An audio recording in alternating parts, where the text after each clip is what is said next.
Hello friends, ఓ దళసరి గిన్నె తీసుకోండి. అందులో ఆయిల్ వేసి హీట్ చేసుకోండి. తర్వాత లవంగాలు, దాల్చిన చెక్క, పలవా దినుసులన్నీ వేసి ఆయిల్లో ఫ్రై చేయండి.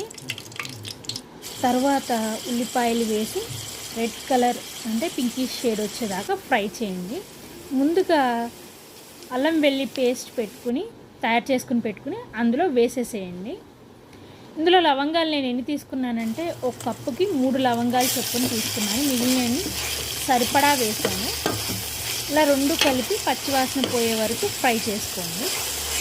తర్వాత ఒక గిన్నె తీసుకుని అందులో మీరు ఎంత క్వాంటిటీ రైస్ తీసుకోవాలనుకుంటున్నారో అంత క్వాంటిటీ రైస్ ప్లస్ ఎసర అందులోనే వేసేసుకుని ఆ గిన్నెలోనే తర్వాత ఈ ఫ్రై చేసి పెట్టుకున్న గిన్నెలో రైస్తో సహా ఎసట వాటర్తో సహా వేసేసేయండి. తర్వాత ఒక్కసారి గరిటతో మిక్స్ చేసుకోండి. ఇలాగొస్తుంది.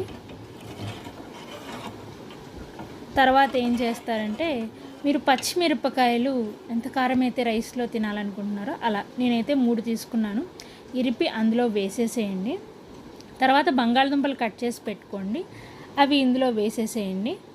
తర్వాత 2 టమోటాలు తీసుకోండి. టమోటాలు ఎక్కువ తినేవాళ్ళు ఉంటే ఇంకా ఎక్కువ తీసుకోండి.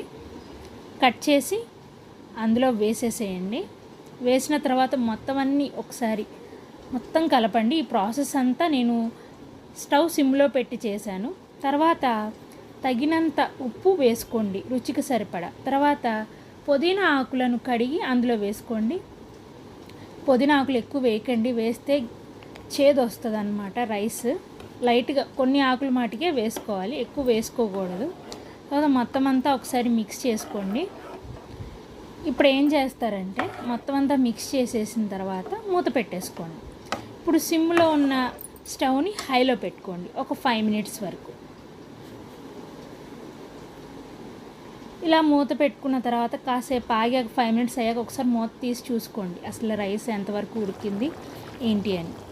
మళ్ళీ మీకు ఇలా వాటర్ ఉన్నట్టుగా అనిపిస్తే కొద్దిగా మళ్ళీ మూత పెట్టుకోండి.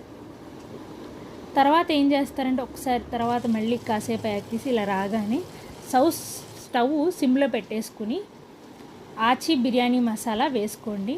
వేసుకోకపోయినా పర్లేదు, ఇది ఆప్షనల్ అనమాట. మొత్తం అంతా కలుపుకోండి. ఇప్పుడు స్టవ్ని సిమ్లో ఉంచి లైట్గా అప్పుడప్పుడు మూత పెట్టి తిరిగి చూసుకుంటూ ఉండండి, అడుగు అంటుకోకుండా. జస్ట్ మొత్తం అంతా నీట్గా పరిచేసి రైస్ని మళ్ళీ మూత పెట్టేసుకోండి. తర్వాత ఇలా అయిపోయిన తర్వాత స్టవ్ ఆఫ్ చేసేసి మూత పెట్టుకుని ఒక 15 మినిట్స్ తర్వాత సర్వ్ చేసుకుని తినండి. చాలా బాగుంటుంది. Thank you.